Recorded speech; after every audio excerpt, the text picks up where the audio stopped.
할렐루야. 예. 오늘도 귀하고 복된 주일입니다. 요즘 봄에서 여름으로 계절이 바뀌고 있고 최근에 날씨가 무척 화창했습니다. 낮에는 덥다, 여름 같다 그런 이야기도 하고 맑은 날에는 구름이 한 점도 끼지 않아서 정말 그야말로 날씨가 좋다. 그렇게 우리가 이야기를 했는데요. 오늘은 약간 구름이 꼈습니다. 구름이 꼈는데 왜 기분이 이렇게 좋은지 모르겠습니다. 왜냐하면 날씨가 막 태양빛이 따갑게 쪼이는 것보다는 구름이 껴서 약간 선선해야 다니기도 좀 편안하고 부드럽기 때문에 그렇습니다. 이게 사람이 문제인 것 같습니다. 사람은 물론 주변의 환경의 영향을 받습니다. 날씨가 맑으면 기분이 좋아질 수도 있고 날씨가 흐리면 괜히 우울해질 수도 있습니다. 외부의 영향을 받기 때문에 그렇죠. 그러나 외부의 영향을 받는 것은 작은 부분입니다. 더 큰 건 뭐냐? 나 자체가 어떤 사람이냐? 이게 큰 겁니다. 나 자체가 유쾌한 사람이면 구름이 아니라 태풍이 몰려와도 신나는 겁니다. 그런데 나 자체가 우울하면 아무리 태양이 쨍쨍 내리치고 구름 한 점 없어도 그것 때문에 더 짜증나는 겁니다. 내가 누구냐? 내가 어떤 사람이냐? 내 마음이, 내 영혼이 어떤 상태이냐가 사실은 훨씬 더 중요하다는 것을 늘 기억하면서 우리 주변에 영향을 주기도 하고 받기도 하고 그런 영향도 아주 무시할 수는 없지만 나 자체가 온전해져야 되겠다. 그런 생각을 잡숴주시기를 부탁드립니다. 우리가 지난주 주일에 말씀드렸던 그런 내용이 이제 이런 거였습니다. 우리가 신앙생활을 하다 보면 문제가 생기는데 하나님과의 관계에서도 문제가 생길 수 있고 또 이웃들, 성도들과의 관계에서도 문제가 생길 수 있는데 하나님과의 관계에서 생기는 문제는 심각한 문제로 나가지 않습니다. 우리가 성령을 부인하고 이단으로 빠지고 그런 극단적인 경우가 아니라면 다소간에 하나님께 대하여 우리가 실수할 수 있죠. 그러면 우리가 얼른 알아챕니다. 아이고 내가 하나님께 실수를 했도다. 그리고 어떡합니까? 미련 없이 부끄러움 없이 회개합니다. 그러면 하나님은 어떤 분이죠? 용서 잘 해주시는 분입니다. 문제가 잘 안 생기고 생겨도 얼른 해결돼요. 문제는 뭐죠? 이웃들, 성도들하고의 관계가 문제입니다. 잘못을 저질러 놓고 잘못을 저지른지 모르는 경우도 상당히 많습니다. 그러니까 상대방은 기분이 더 나쁘죠. 그래가지고 다툼이 되는데 보통 얼른 사과를 하거나 용서를 해주지 않습니다. 우리가 예수님을 믿는 성도들인데 아직 그런 부분은 충분히 다듬어져 있지 않아요. 야, 교회 다니는 사람이 어떻게 그럴 수가 있느냐? 교회가 뭡니까? 영적인 병원입니다. 아픈 사람들 모여 있는 거예요. 아픈 사람이 얼마나 잘하겠습니까? 잘하는 경우도 있겠지만 잘 못하는 사람들도 많이 있는 것이 바로 교회입니다.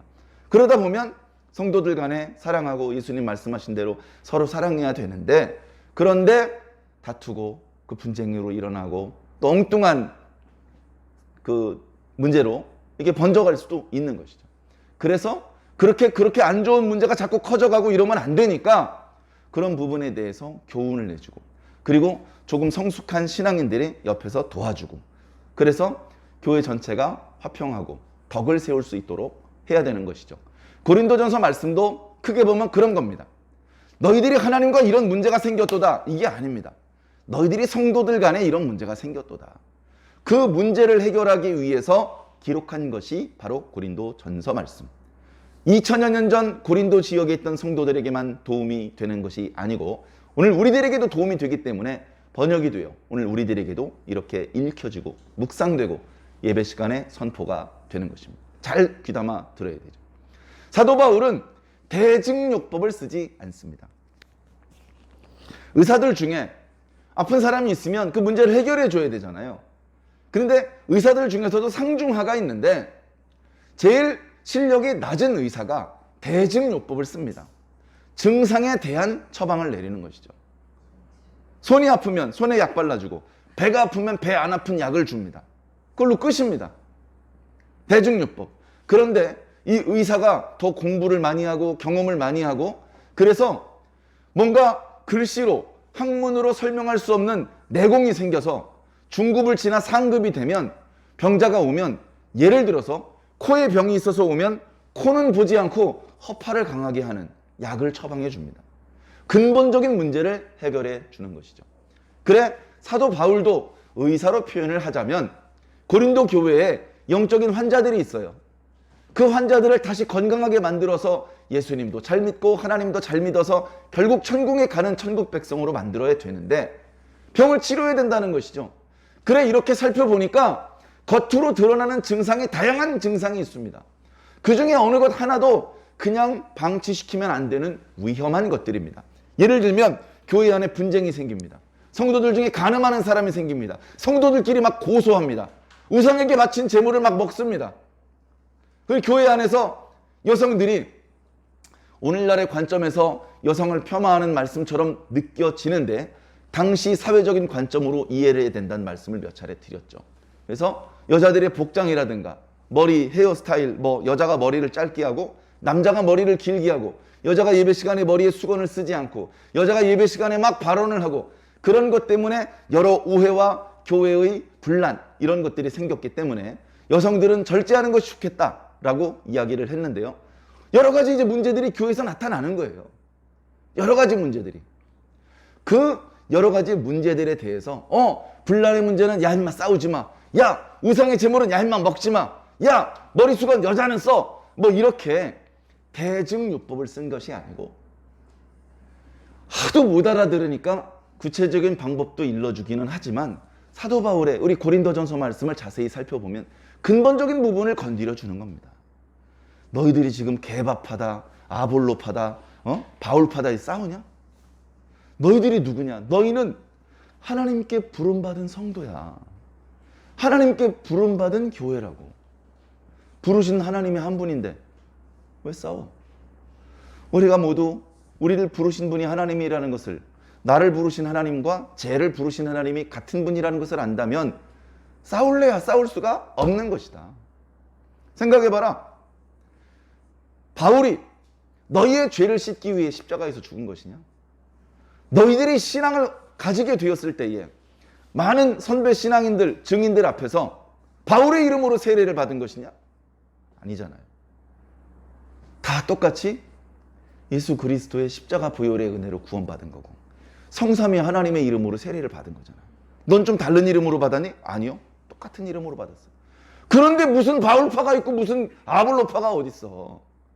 그런 근본적인 부분을 건드려 주시는 것이죠. 다른 부분도 마찬가지입니다. 다른 부분도.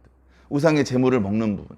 그거는 근본적인 어떤 내부의 어떤 병이 있는데 그것이 이쪽에서 뽀루지가 생기고 고름이 터져 나온 겁니다.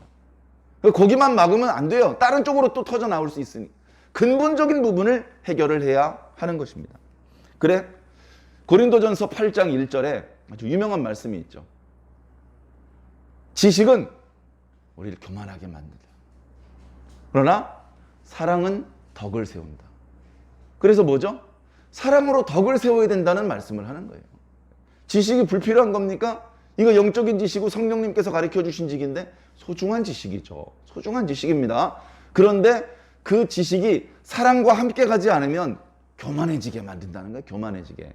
그 지식이 없을 때는 안 자빠졌을 텐데 사랑 없이 지식을 가지게 되니까 교만해지고 옆에 있는 사람 상처 주고 교회를 어지럽게 만들고 하나님의 영광을 가리고 지식이 없는 게 차라리 나은 상황이 자꾸 발생된다는 거죠. 그래서 지식이 틀린 것이 아니라 사랑이 같이 가지 못하는 것이 문제다. 그래서 이어지는 말씀들에서도 보면요. 은사에 대한 설명을 줄 때 은사가 이런 것도 있고 저런 것도 있고 그런데 사랑과 함께 쓰지 않으니까 그 은사가 자기를 교만하게 만들고 교회를 어지럽게 만들고 은사가 없는 사람들이 무시당하고 괄시당하고 멸시당하고 그런 일이 교회 공동체 안에서 발생되는 거죠. 은사가 어떻게 해서 생긴 것인지 그것을 하나님이 왜 주셨는지 그걸 어떻게 사용해야 되는 것인지에 대해서 잘 모르기 때문에 사도 바울이 구체적인 방법으로 권면해 주시고 교훈해 주셨는데 근본은 뭐냐? 사랑이 같이 가야 된다는 겁니다. 사랑이. 너희들이 그냥 방언도 아니고 천사의 말을 해봤자 사랑이 없으면 그냥 울리는 그 소리나는 구리밖에 안 된다는 겁니다. 옆에 사람을 굳이 하다못해 네 몸을 태워줄지라도 사랑이 없이 하는 행동은 아무 소용이 없는 것이다. 작은 선행을 하더라도 사랑과 함께 해야 그것이 빛이 나고 그로 말미암아 하나님께서 영광을 받고 너도 칭찬을 받는 것이다. 사랑이 제일이다. 그런 어떤 근본적인 베이스에 해당되는 부분을 만져주시는 것이죠. 그리고 우리 하나님, 예수님, 성령님을 믿는 성도들이 마음속에 항상 믿음, 소망, 사랑, 그 중에서도 사랑을 베이스로 깔고 있어야 되는 것만큼이나 더 중요한 것이 복음이 밑에 깔려 있어야 됩니다. 복음. 복음이라고 하는 것은 하나님의 말씀인데, 성경 말씀, 신구약 말씀 전체가 하나님의 말씀이지만, 복음이라고 했을 때는 특별히 우리가 구원받는 것과 관련된 말씀을 뜻합니다. 우리가 구원받아야 됩니다. 우리의 상황이, 본래 우리의 상황이 별로 희망적인 상황이 아니었습니다. 가만히 있으면 절대로 희망적으로 나아갈 수가 없습니다. 점점 절망적인 쪽으로 가게 되죠. 절망적으로 계속 가면 결과가 뻔해요.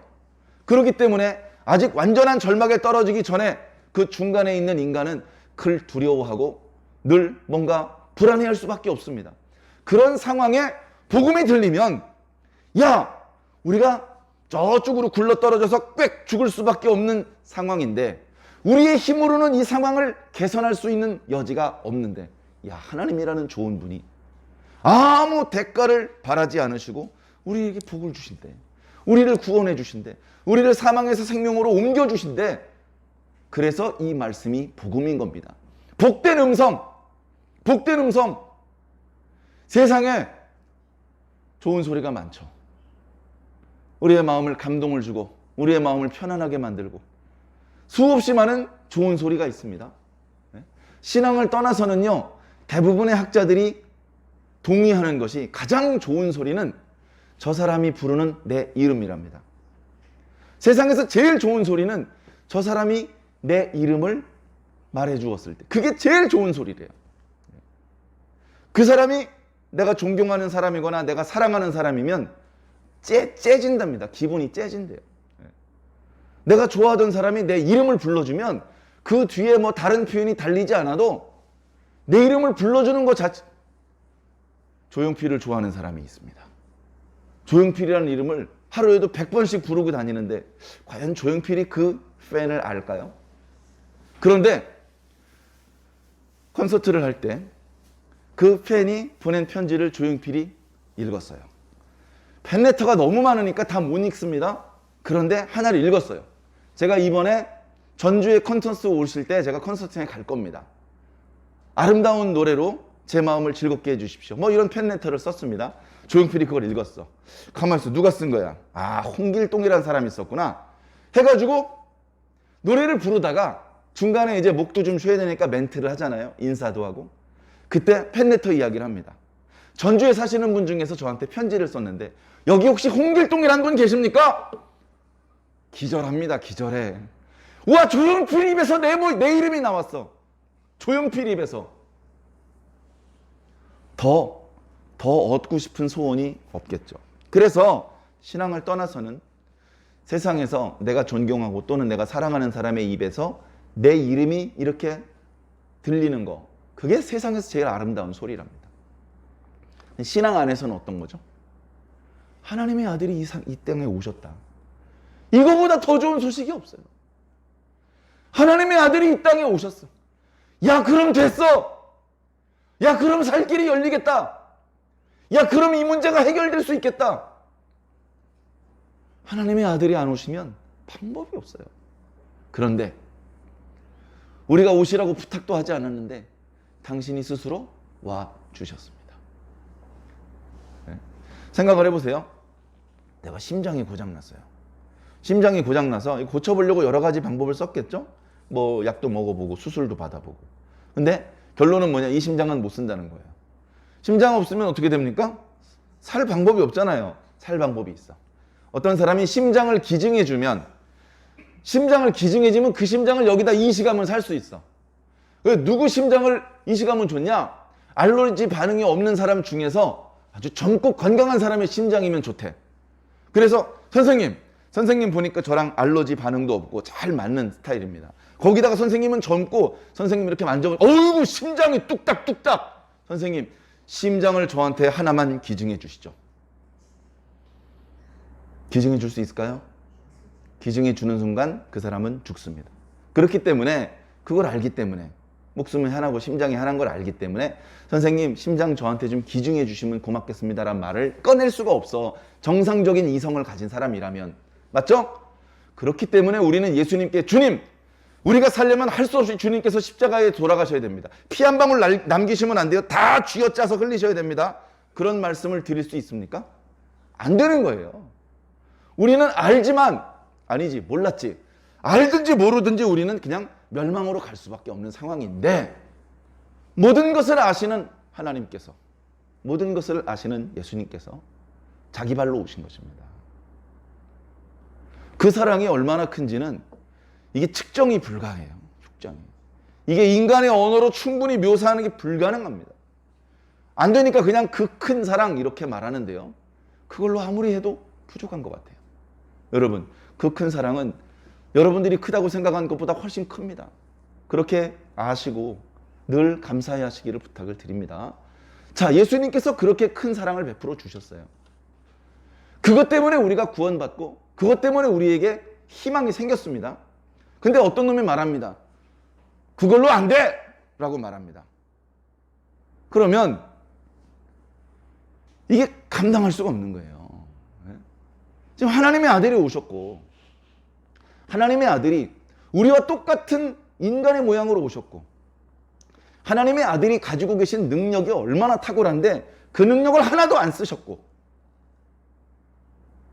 인간이 당하는 배고픔, 모욕 그리고 육체적인 고통을 빠짐없이 다 겪으시면서 인간이 죽을 수 있는 방법 중에 가장 고통스럽다고 하는 십자가형으로 돌아가셨는데 그런 엄청난 사랑을 우리들에게 베풀어 주셨는데 그거 다 가짜야! 이렇게 누가 말한다면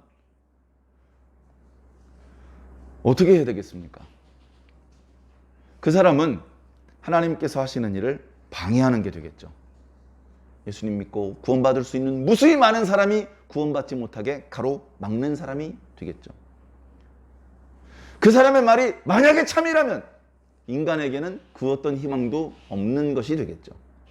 어떤 형태로든 그 사람의 말은 잘못된 것입니다. 그 사람의 말은 잘못된 것입니다. 여기 교회에 와서 오늘 예배드리는 저와 여러분 중에 예수님께서 하나님의 아들이신 것, 예수님의 죽음이 나와 무관한 것이 아니고 바로 내 죄를 해결해 주기 위한 죽음이라는 것. 예수님은 그렇게 죽고 끝난 것이 아니라 3일 만에 다시 살아나셨다는 것. 예수님께서 다시 살아나실 수 있었던 것은 당연히 하나님께서 예수님을 다시 일으켜 세워주셨기 때문인데 그 이후에 예수님은 다시 승천하셔서 본래 계시던 하나님 보좌 우편에서 지금도 살아계시고 지금도 당신의 백성들을 구원하기 위한 일을 하고 계시다는 것. 이제 이런 것들을 믿지 않는 성도들이 혹시 계십니까? 그러면 저요! 라고 하는 성도는 없겠죠. 네, 없습니다. 자, 근데 중요한 건 그런 깨달음, 그런 믿음이 그 다음으로 이어지는 거예요. 그 다음으로. 그 다음으로 이어져야 돼요. 어떻게 비유를 드릴까요? 자, 그린 물감이 있습니다. 이제 파레트에다 이렇게 짰어요. 짜가지고 시간이 지나니까 좀 굳었어. 그런 경우 많잖아요. 그래가지고 빨간색 파레트에 이렇게 짜놨는데 굳어있는 거를 쓸 필요가 있어가지고 그거를 이렇게 뜯어가지고 이렇게 옮겨가지고 물이랑 해가지고 녹였어요. 녹였더니 파란색이 됐어요. 녹였더니 파란색이 됐어. 그러면 아마 본래 파란색 물감 덩어리였을 거예요. 겉에만 조금 빨간색이 묻었지 사실 내용물은 대부분 파란색 물감 덩어리였을 거라고요. 그러니까 물을 묻힐수록 점점 더 짙은 파란색이 되는 거예요. 무슨 말씀인지 아시겠습니까? 여러분들이 예수 그리스도의 부활을 믿는다면 그 믿음은 여러분들을 어떤 말을 하게 만들 것이고 어떤 행동을 하게 만들 것입니다. 그런데 여러분들의 말과 행동 중에 예수 그리스도의 부활을 믿지 않는 사람만 할 수 있는 말을 하고 그런 행동을 한다면 여러분들의 믿음은 어쩌면 원래 없는 것일 수도 있다는 말입니다. 믿음은요, 물건이 아니에요. 이렇게 꺼내서 보여줄 수가 없어요. 사랑도 그렇죠? 그런데 그렇게 꺼내서 보여줄 수는 없지만 상당히 중요한 겁니다. 그게 있는지 없는지, 큰지 작은지, 강한지 약한지가 그 사람의 미래를 결정하는 거예요. 자, 그런데 눈에 보이지는 않지만 간접적으로 투사가 가능해요. 간접적으로. 내가 어떤 여자를 사랑하잖아요. 또는 내가 어떤 여자를 아주 그냥 싫어해. 그럴 수 있어요, 살다 보면. 그러면 나는 당신을 사랑합니다, 나는 당신을 미워합니다라고 말은 안 해. 말은 안 하지만 말한다고 몰라요? 그 사랑과 미움의 상태가 겉으로 꺼내 보여줄 수 없고 우리 속에 있는 마음의 상태라고 모릅니까? 눈에서 꿀이 떨어져, 꿀이. 눈에서 꿀이 떨어져, 꿀이. 뭡니까? 아, 사랑하고 있구나. 또 옆에 사람들이 모를까요? 모를 수가 없는 겁니다. 미워하면요. 미워하면 소리만 안 났지 입모양이 우리가 잘 아는 그 입모양이 됩니다. 모를 수가 없는 거예요. 모를 수가.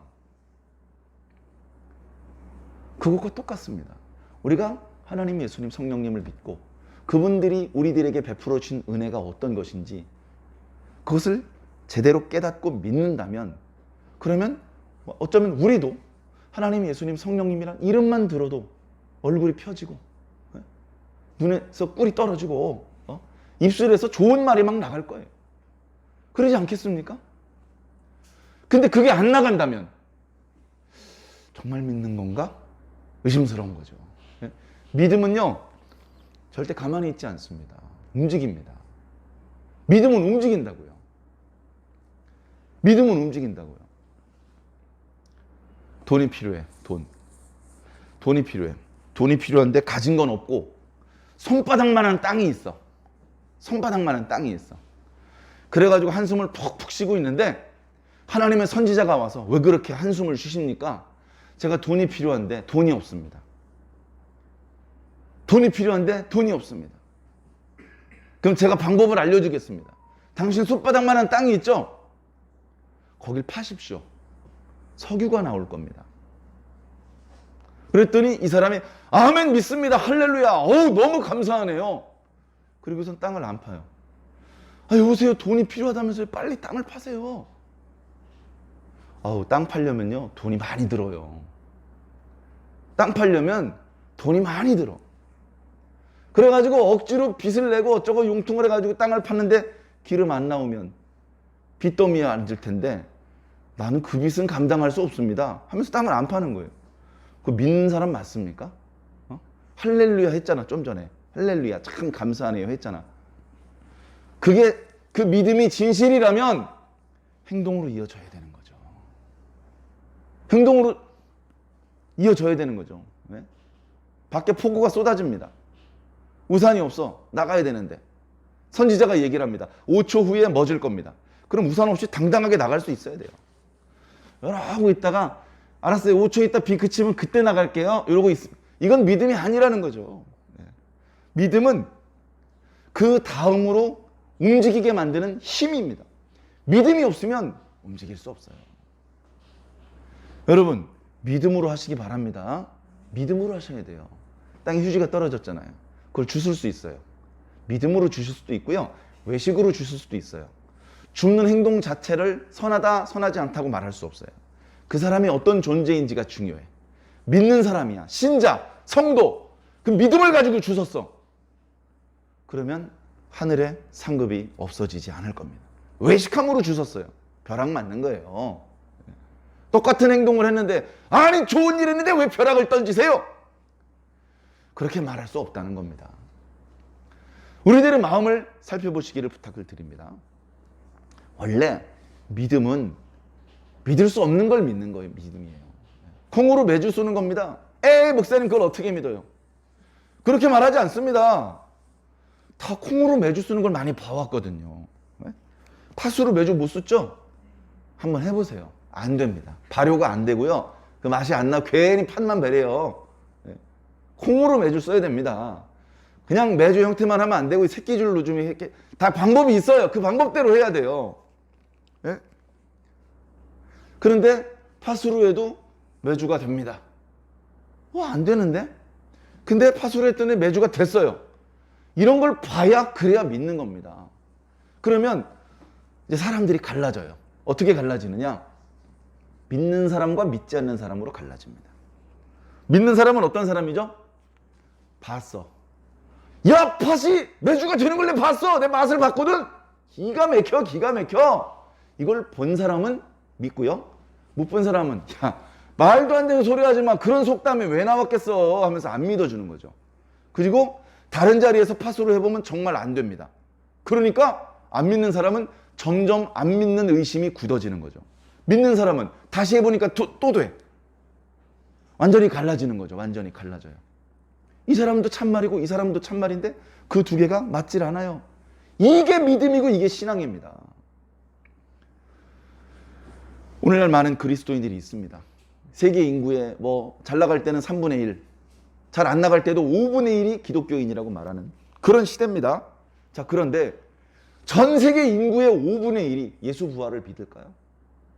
그건 한번 검증이 필요한 겁니다. 검증이 필요한 거예요.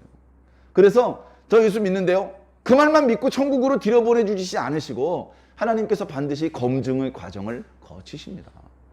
아, 난 목사님 아들이니까 프리패스 그런 거 없습니다. 우리는 모두 예외 없이 오히려 목사님은 더 강한 검증의 과정이 있을 수밖에 없어요. 그럴 수밖에 없지 않겠습니까? 예전에는요. 가장 믿기 어려운 것이 성경에 믿기 어려운 게 많잖아요. 가장 믿기 어려운 것이 뭐였냐면요. 홍해가 갈라진 거였어요. 홍해가 갈라진 사건은 너무나 중요한 사건이었어. 하나님께서 많은 능력을 이렇게 보여주셨는데 예를 들면 막 파리가 온 거 이거 보통 기적 아닙니다. 그런데 그것도 엄청난 기적인데 홍해가 갈라진 게 더 의미가 깊어요. 홍해가 갈라진 게. 홍해가 갈라진 게 잘 믿어지지가 않는 거야. 파리는 여기 이렇게 좀 된장국 엎질러 놓으면 막 날라오거든요. 나도 비슷하게 할 수 있어. 막 이렇게 애굽 그 넓은 제국을 파로로 덮는 건 안 되는데 한 500마리 정도는 내가 파리를 부를 수 있어요. 그죠? 음식물 썩은 냄새 좀 풍기면 500마리 정도 우습게 봅니다, 파리. 그런데 홍해가 갈라지는 건 이거는 여러 가지 문제가 있어요. 지구 중력을 거슬려야 되고 이게 아주 복잡한 문제가 많아요. 이게 인위적으로 뭘 할 수 있는 게 아니야. 홍해를 레드시라고 하잖아요. 레드시. 레드시. 왜 레드시라고 부르냐면 홍해 양쪽 언덕에 푸른 나무가 없어요. 그냥 돌산이야, 돌산. 근데 그 돌이 붉은색이야. 그 붉은색 산이 바다의 반사가 되니까 바다가 뻘게 보이는 거예요. 그래서 이제 홍해라고 불러요. 근데 그게 레드시가 아니래. 그게 레드시가 아니고 리드시래. E를 하나 더 넣어. R-E-E-D. 리드시. 갈대가 많이 나 있는, 갈대 부들이 많이 나 있는 바다라는 거예요. 갈대가 피었을 정도면 첨벙첨벙 사람 걸어다닐 만한 깊이라는 얘기잖아요. 네? 부들이 깊어봤자 커봤자 얼마나겠어요. 그러니까 이스라엘 백성들이 정말로 수심 막 20m, 30m 바다가 갈라져가지고 그 해저를 걸어가지고 저쪽 건너편으로 건너간 게 아니고 갈대밭 거기가 이제 조수 간만에 차와 어쩌고 저쩌고 그 순간 쫙 좀 물이 빠져서 거기를 첨벙 건너간 거라는 거예요. 그렇게 설명을 하니까 신앙이 없는 사람도 그래 그럴 수 있겠네 이렇게 받아들여 줍니다. 성경에 하나님의 능력이 들어갈 자리가 없는 거예요. 그냥 어쩌다 우연히 그런 일이 있을 수 있고 그때 건너간 거야. 그러면 이제 어떤 문제가 생기는지 압니까? 수심이 불과 50cm도 안 되는 얕은 바다에 애굽의 군병이 빠져 죽는 기적이 생겨야 돼요. 애굽의 군병이 빠져 죽어야 돼. 수심 50m도 안 되는데 이스라엘의 꼬맹이 노인들도 다 안 넘어지고 건너갔는데 애굽의 군병 훈련받은 사람들 이 사람들이 그 50cm도 안 되는 바다에 빠져 죽어야 되는 거예요. 전멸을 해야 돼 거기서. 그게 더 큰 기적인 것 같아요. 사랑하는 성도 여러분, 믿음의 눈으로 봐야 보이는 겁니다. 의심의 눈으로 보면요, 자명한 것도 안 보여요. 믿음의 눈으로 봐야 됩니다. 출애굽이 거짓이면요, 구약 이스라엘 역사가 다 거짓이 되는 겁니다. 출애굽이 거짓이면요, 모세도 거짓이고요. 모세가 뭘 얘기했습니까? 아브라함과 이삭과 야곱하고 약속하셨던 것을 이루기 위해서 지금 하나님께서 너희들을 찾아오신 것이다. 그게 다 거짓이면 아브라함과 이삭과 야곱도 거짓이죠. 모세가 조작해낸 겁니다. 모세가 모세오경을 썼잖아요. 천지 창조하는 이야기로부터 뭘 알고 썼겠어? 하나님 보여주셨으니까 썼지. 그래 썼는데 그 쓴 내용이 사실은 자기가 선지자노릇 해먹으려다 보니까 스토리텔링이 필요했어.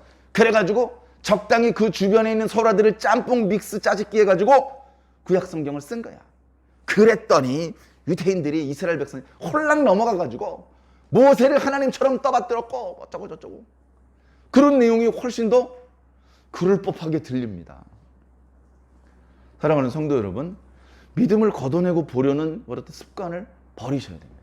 믿음의 눈으로 봐야 돼요. 이스라엘 백성들이 홍해를 걷는 겁니다. 홍해를. 유물들이 나오고 있어요. 그런 어떤 홍해의 기적이 참이라면 그럼 그 나머지 짜잘짜잘한 기적은 정말 다 참이겠네? 이런 믿음이 이제 생겨야 되는 것입니다. 예수님에 대한 기적도 마찬가지입니다. 예수님 기적 많이 행하셨어요. 중풍병자, 문둥병자, 고창병 환자, 뭐 죽은 사람도 살리시고요. 달리다 구음 다 막 일으켜 세우시고요. 나사로야 나오라. 우리 잘 알잖아요. 그게 다 조작이라면 우리 다 허탄한 짓을 지금 하고 있는 거예요. 지금 이렇게 있지도 않는 신 앞에서 막 이렇게 손바닥 이게 이런 무의미하고 허무한 행동을 지금 하고 있는 겁니다. 그 모든 우리가 신앙하는 그 모든 믿기 어려운 일을 지탱하는 맨 밑에 뭐가 있냐면 예수 부활이 있는 거예요. 예수 부활을 지우개로 지우고 나면 예수님이 하나님의 아들인 걸 어떻게 알아요? 죽은 자를 살렸으니까? 엘리야도 그건 했어요. 엘리야는 하나님 아들 아니잖아. 우리랑 보통 사람이잖아. 보통 사람도 할 수 있는 걸 그냥 했을 뿐이야. 뭘로 그를 하나님의 아들로 인정할 수밖에 없네. 예수님이 부활하셨다. 다시 살아. 확실히 죽으셨다가 확실히 다시 살아나셨다. 그걸 믿지 않으면 예수님께서 하셨던 말씀은 다 거짓 불행이고 예수님께서 펼치셨다는 능력들 다 조작된 거죠. 우리 겨우 그거 믿고 있는 사람들인 겁니다. 잘 생각해 봐야 되는 것이죠. 예수님께서 정말 하나님의 아들이신가? 예수님께서 정말 죽었다 다시 살아나셨는가? 자, 하나하나 부인할 수 없는 명확한 것부터 하나하나 기초를 다져서 올라가고 있습니다. 오늘 말씀 앞부분에, 그러니까 어저께 묵상했던 말씀에 보면 내가 너희들에게 가르쳐준 복음의 핵심적인 내용은 두 가지다. 예수님께서 우리의 죄를 위해서, 우리의 죄를 해결해 주시기 위해서 죽으셨다. 그리고 장사된 지 사흘 만에 다시 살아나셨다. 다시 살아나신 것이 아니면 예수님의 죽음이 우리의 죄를 용서하는 것과 무슨 상관이 있지? 의심스러운 거예요. 십자가에서 죽은 사람은 많아요. 자, 근데 예수님께서 다시 살아난 걸 보니까 예수님은 하나님의 아들이고 예수님께서 하나님의 아들이라면 예수님께서 십자가에 달리신 것은 그냥 죽음이 아니고 우리 모든 죄인들의 죄를 해결해 줄 수 있는 전능하신 능력이 있는 것이다. 그걸 믿는 모든 자는 구원받을 수 있는 것이다. 라는 소망이 생길 수 있는 것이죠. 그 예수님께서 부활하신 게 확실해야 되는데 예수님께서 부활하시고 꽁꽁 숨어 계신 것이 아니고 자신의 모습을 보여주셨어요. 우리가 잘 아는 것처럼 막달라 마리아에게 보여주셨습니다. 12 제자들 중에서는 베드로를 만나주셨습니다. 제자들이 두려워서 아직도 다락방에 숨어 있을 때 문을 걸어 잠갔는데 그 안으로 들어오셔서 평안할지어다 라고 말씀하셨습니다. 의심하는 자들에게 손바닥을 펴서 보여주셨습니다. 갈릴리로 가서 고기 잡는 제자들에게 찾아가셔서 고기를 구워주셨습니다. 너무나 많은 일들이 있었어요. 복음서에는 기록이 안 되어 있지만 500여 명이 있는 자리에 예수님께서 나타나셨어요. 500여 명이 있는 자리에. 그 자리에서 예수님께서 살아나신 것을 보여주신 거예요. 500명이 다 봤어요. 내가 너무 예수님을 흠모해서 헛것을 본 거라고 하기에는 500명이 봤다니까. 500명이. 그 500명 중에 지금 고린도전서를 기록하는 시점에서 일부 돌아가신 분도 있지만 거만히 살아있다. 지금 예수 부활한 거 목격한 사람들이 한둘이 아니야. 그리고 제일 마지막에 사도가 된 나도 봤어. 물론 사도 바울은 생전에 본 것은 아니고 환상과 계시 속에서 예수님을 만났습니다. 바울은 많은 사람이 의심해 있던 것과 달리 정말로 사도였습니다. 사도는 선배 사도에게 말씀을 가르침을 받은 사람을 선배 사도라고 하지 않아요. 예수님께 직접 말씀을 배운 사람을 사도라고 하는 겁니다. 바울은 예수님께 직접 말씀을 들은 겁니다. 예수님의 부활에 대해서 이렇게 증인이 많아. 그러니까 사도 바울의 시대만 해도 예수님의 부활은 인정할 수밖에 없었어요. 그죠? 시간이 2000년이 흘리니까 얘기가 달라지는 거예요. 예수님은 좋은 분이었는데 바울이 조작을 했다. 바울이. 기독교가 원래는 괜찮았는데 바울이 이상한 걸 만들었다라고 많은 인문학자들이 이야기를 하고 있습니다. 그런 거짓말에 속으면 안 되겠죠? 속지 않는 방법은요, 경험입니다. 경험. 팥으로 메주를 만들었는데 잘 발효가 돼가지고 맛있는 된장 고추장이 나오면 그 경험이 있으면 그럼 믿을 수 있는 거잖아요. 믿음이 있어야 되는 거예요. 믿음이. 사랑하는 성도 여러분, 저 사람이 믿는 거하고 내가 믿는 건 다릅니다. 저 사람이 왜 믿습니까? 저 사람은 본 게 있고 경험한 게 있는 거예요. 근데 그게 나한테 없어. 그럼 내 믿음은 껍데기입니다. 껍데기. 꼬맹이들 장난 많이 칩니다.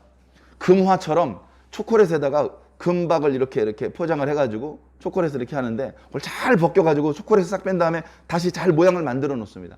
그러면 얼핏 정말 금화 모양의 초콜릿 같아요. 그런 것도 주면은 고마워하고 깔려고 보면 없습니다. 그죠? 우리들의 믿음이 그렇게 껍데기만 있어서는 안 된다는 거예요. 알맹이가 있어야 됩니다. 그 알맹이 너무 많은 것을 담으려고 하지 말고 두 가지만. 예수 그리스도께서 내 죄를 해결해 주기 위해서 죽으신 것. 그리고 그분은 정말로 하나님의 아들이시기 때문에 3일 만에 다시 살아나신 것. 그걸 믿어야 됩니다. 다른 건 좀 몰라도, 다른 건 아직 내가 초신자라서 뭐 시편도 잘 모르고 뭐 구약의 이스라엘 역사 이런 건 잘 몰라. 괜찮아. 그러나 예수께서 나를 위해서 죽으신 것과 다시 살아나신 것만큼은 의심해서도 몰라서도 안 되는 것이죠. 오늘 말씀에 보면요. 오늘 말씀이 이렇게 딱 12절에서 19절을 이렇게 딱 잘라놓고 보기에는 조금 아쉽죠. 그 앞에 1절부터 11절까지 말씀. 그리고 20절 이하의 말씀. 그게 다 이제 쭉 이어지는 말씀이거든요. 쭉 이어지는 말씀이 그 흐름 속에서 봐야 되는데, 자, 오늘 말씀에는 사도 바울이 1절부터 11절까지 내가 너희와 함께 있을 동안에 전해준 복음의 핵심 내용이 이런 거 아니냐. 예수 부활은 확실하다. 너희도 알고 있지 않느냐. 이런 이야기를 하다가 12절부터 19절에 만약에 너희 중에 어떤 사람이 말하는 것처럼 부활이라는 것이 없다면 이럴 것이다 라는 가정법을 써서 얘기를 합니다. 제가 한번 세봤어요. 뭐뭐뭐뭐라면 이라는 표현이 오늘 본문 말씀에 6번 나옵니다. 오늘 본문 말씀이 6번 나와요. 그 가정법은 틀린 걸 가정한 것입니다. 그러니까 그 가정법 뒤에 나와 있는 그 설명도 실제 하지 않는 설명이에요. 그런 걸 마음에 염두에 두셔야 됩니다. 이제 본문 말씀 이렇게 어려운 내용도 아니고 분량이 많은 것도 아니니까 요약 정리를 한번 해드리겠습니다. 자, 예수님, 그러니까 죽은 자 가운데서 부활한다는 것을 믿지 않는 성도들이 고린도 교회에 있었어요. 그 사람들은 사도 바울을 통해서 복음을 들었는데 왜 그걸 안 믿었을까? 믿었어요. 이 사람들이 뭘 믿고 있고 뭘 못 믿고 있냐면 이런 거예요. 예수께서 죽었다 다시 살아나신 건 믿어요. 뭘 못 믿냐? 성도들이 죽었는데 다시 살아나는 걸 못 믿는 거예요. 못 믿는 이유가 여러 가지가 있습니다. 예수님 며칠 만에 부활하셨어요? 3일 만에 부활하셨죠. 성도들 죽으면 며칠 만에 부활합니까? 부활 안 해요. 2000년이 넘었는데 부활 아직도 안 했어요. 그죠? 그러니까 성도들이 부활한다는 건 잘 안 믿어지는 거예요. 한 번도 본 적이 없어요. 뿐만 아니라 이 고린도라는 도시는 로마고 이 헬라 문화권이잖아요. 그리스 문화, 그리스 철학에서는요, 기본적으로 어떤 그 개념이 있었냐면 물질은 소멸된다. 영혼은 불멸이다. 그죠? 몸이 부활하는 건 인정이 안 되는 거예요. 몸이 부활하는 건. 고린도 교회 성도들의 99%가 헬라인들입니다. 몸이 부활하는 걸 받아들일 수가 없어요. 들은 적도 없고 배운 적도 없고 상상조차 안 되는 거죠. 그러니까 예수님은 하나님의 아들이니까 그럴 수 있다 치고 또 증인들도 있다니까 그러려니 하는데 예수님을 믿는 우리도 몸이 부활한다? 언제 그런 적 있어? 없는데? 그거 어떻게 믿어? 이렇게 스멀스멀 그들의 마음속에 의심이 자라기 시작했던 겁니다. 이거 방치시키면 어떻게 될까요? 그 사람 한 명만 죽는 게 아니라 교회가 다 무너지는 거죠. 그래서 사도 바울이 더 지체할 수 없어서 고린도전서를 쓴 것이고, 이제 다른 자잘한 문제들을 해결해주고 교훈해준 뒤에 마지막 부분에 15장에 부활에 대해서 집중적으로 얘기를 주고 계신 겁니다. 자, 한번 말씀 살펴볼까요? 가정법으로 12절부터 읽어드릴게요. 그리스도께서 죽은 자 가운데서 다시 살아나셨다 전파되었다. 나만 전파한 게 아니고 다 그렇게 전파하고 있다. 증인들도 많은데, 그런데 너희 중에 어떤 사람들은 어찌하여 죽은 자 가운데서 부활이 없다 하느냐. 말씀드린 대로 예수 부활을 부정하는 것이 아니고 성도들이 몸의 부활을 믿지 못하는 것이죠. 자, 13절부터 가정법 들어갑니다. 만일 죽은 자의 부활이 없다면, 가정법이죠? 죽은 자의 부활이 없다면 7가지 결과가 나타나요. 7가지 결과. 뭐 중복되는 내용도 있는데, 뭐 굳이 뭐 1번은 뭐고 그런 건 중요하지 않으니까 한번 찾아봅시다. 자, 죽은 자의 부활이 없다면 굳이 그리스도가 다시 살아나실 필요가 없다. 굳이. 그냥 예수님께서 우리를 위해서 죽으신 것으로 죄인들의 죄가 대속된 거예요. 우리가 그걸 믿으면 이제 우리의 신분이 죄인이 아니고 의인이야. 하나님을 아버지라고 부를 수도 있어. 그러면 된 거야. 그렇게 하나님을 아버지로 잘 섬기다가 죽어서 흙으로 돌아가면 끝나는 거지. 이제 요 정도 신앙을 가지게 되는 거예요. 근데 하나님께서 우리들에게 주시려는 것이 그런 거냐? 아니라는 겁니다. 자, 그 다음에 14절. 그리스도께서 만일 다시 살아나지 못하셨다면. 그죠? 그러니까 예수님께서 부활하신 건 다 인정한다고 했잖아요. 근데 그 예수님께서 부활하신 거하고 이제 우리 성도들의 몸의 부활하고 연결이 되는 거예요. 예수님께서 다시 살아난 것이 아니라면 우리가 전파하는 것도 헛것이고 너희 믿음도 헛것이다. 예수님께서 부활하시지 않으셨다면. 나 예수님 믿는데요? 아무 소용없어. 아무 소용없는 겁니다. 15절. 또 우리가 하나님의 거짓 증인으로 발견될 것이다. 왜? 예수님께서 부활하셨다고 막 떠들고 다녔거든요. 그게 다 거짓이 되는 거 아니겠습니까? 그러면 사도가 거짓말을 한마디 했다면 그 나머지 참말도 다 의심스러운 겁니다. 자, 만일 15절 중간에 만일 죽은 자가 다시 살아나는 일이 없으면 하나님이 그리스도를 다시 살리지 아니하셨을 것이다. 그런데 하나님께서 그리스도 다시 살리셨잖아요. 왜? 성도들 중에서도 몸의 부활이 있기 때문에 그런 것이다. 성도들이 나중에, 예수님을 잘 믿는 성도들이 나중에 어떤 구원을 맞이하게 되는가, 그걸 예수님을 통해서 보여주신 거예요. example로.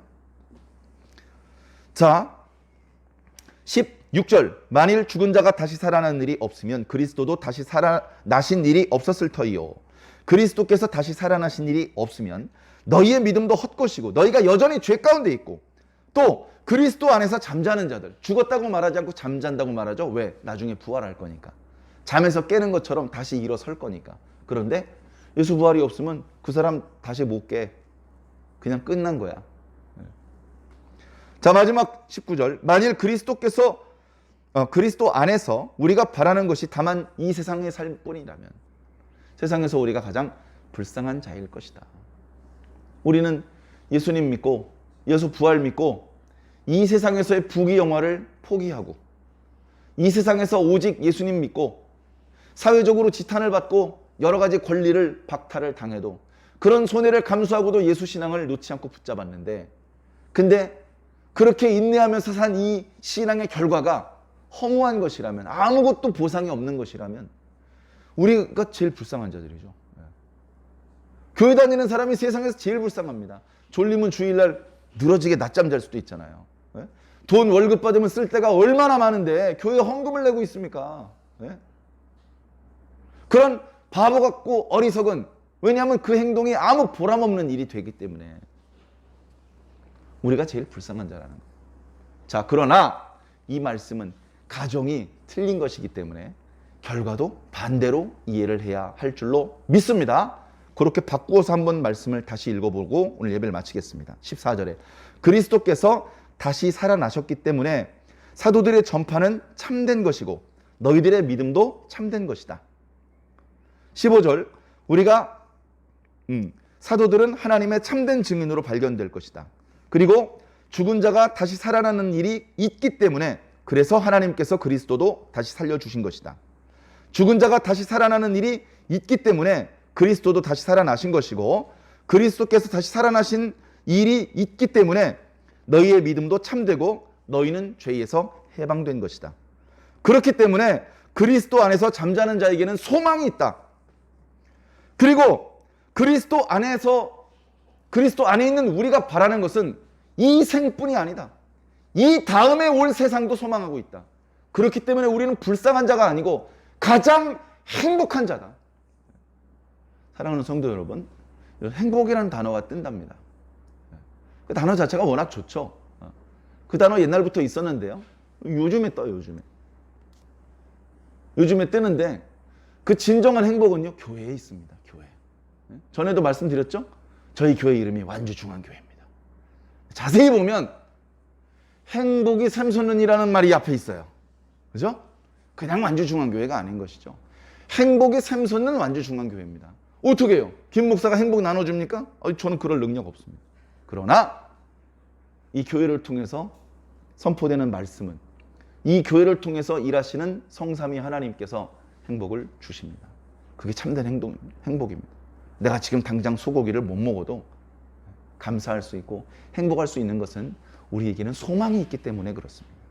오늘 지금 이렇게 모인 거, 오늘 이렇게 예배드, 이게 전부가 아닙니다. 이 다음에 올 것이 있기 때문에 우리에게는 소망이 있습니다. 우리가 존경하는 베드로 다들 좋아하시죠? 베드로가 이 땅에 있는 동안에 성실한 주의 사도로 섬겼습니다. 그 과정에서 얼마나 떵떵거리고 누렸습니까? 요즘 어떤 목사님들 평수 넓은 아파트에 외제차 몰고 다니시더라고요. 교회가 큰데 그 중에 목사님 방도 널찍하더라고요. 베드로 그런 거 누린 적 있을까요? 베드로 죽는 그 순간까지 도망다니기 바빴고 굶고 정말 미안할 정도로 고생만 하다가 순교하셨습니다. 우리가 잘 아는 것처럼 십자가에 거꾸로 달려서 고통스럽게 죽으셨습니다. 베드로가 이빨을 갈면서 내가 주님을 위해서 진심으로 섬겼는데 돌아오는 게 십자가에 뒤집어서 죽는 거야?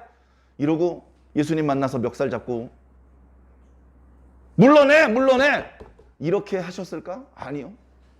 베드로가 바라는 건 이 생이 아니야. 이 생에서의 고상은 잠깐이야. 잠깐. 이 다음에 오는 영원한 것을 좋은 걸로 받아야죠. 그런 믿음과 소망이 있었기 때문에 순교를 두려워하지 않을 수 있었던 것입니다. 사랑하는 성도 여러분, 저와 여러분들이 예수 부활을 믿고 있습니까? 믿고 있다면 조금 더 열심히 내셔야 될 것 같습니다. 조금 더 어린아이들 표현으로 빡세게 기도하셔야 될 것 같습니다.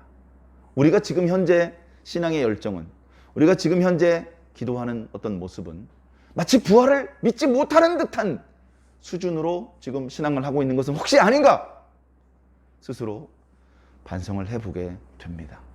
저도 반성을 하고 여러분들도 반성을 하면서 좀 더 나은 신앙으로 성장하고 성숙하게 되시길 바랍니다. 제자리 걸음하면 안 됩니다. 식물에 이렇게 물을 줍니다. 논에다가 벼를 심어서 물을 대줬는데 계속 뭐가 요만해요. 그러면 안 되잖아요. 아이를 길러요. 기저귀도 막 갈아 먹이고 분유도 또 이유식도 먹였는데 계속 기저귀 차고 대굴대굴 굴러만 다녀요. 그러면 안 되죠. 걸어 다녀야 되고 말도 해야 되고 막 날마다 달라져야죠. 여러분들 위해서 예수님 피 계속 흘리고 계신데 언제까지 제자리 걸음만 하고 계시겠습니까? 멈추지 말고 영적으로 성장하는, 그래서 전에는 누군가의 봉사를 이렇게 통해서 겨우겨우 자기 신앙을 유지시키고 이렇게 하는 정도였는데 이제는 뭔가 섬길 수 있고 봉사할 수 있고 열매를 맺을 수 있고 남을 도와줄 수 있는 그런 성숙한 신앙인으로 어서 빨리 성장해 주시기를 부탁을 드립니다. 그래서 주님을 더 크게 기쁘시게 해드리고 주님 앞에 주님께서 원하시는 좋은 열매를 많이 맺으시기를 예수님 이름으로 간절히 축원합니다.